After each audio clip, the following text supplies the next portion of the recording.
पाकिस्तान तहरीक-ए-इंसाफ और मौलाना फजल रहमान के दरमियान बढ़ती कुर्बतों का मामला। पीटीआई का एक ग्रुप मौलाना फजल रहमान के साथ बेहतर ताल्लुकात पर नाला हो गया। ज़रा पीटीआई का कहना है कि मौलाना फजल रहमान के साथ ताल्लुकात की बेहतरी से खैबर पख्तूनख्वा में पीटीआई का वोट बैंक मुतासर हो सकता है। अली अमीन गंडापुर और शिबली फराज समेत मुतअद्दिद रहनुमाओं के JUIF के साथ सियासी शराकत दारी पर खुश नहीं। महमूद खान अचकजई के हामी भी मौलाना फजल रहमान को लीड रोल देने पर पीटीआई क़यादत से खाइफ हैं। ज़रा पीटीआई का मजीद कहना है कि पीटीआई की मरकज़ी और खैबर पख्तूनख्वा के मुतअद्दिद रहनुमा असद कैसर के मफाहमती पॉलिसी से गैर मुतमिन है।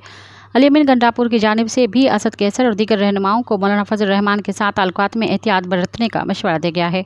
मज़ीद ख़बरन ऐं तफ़सीलात लाइ विज़िट कयो असांजी वेबसाइट www.awamiNewsHD.com ऐं ॾिसंदा रहो अवामी न्यूज़ HD।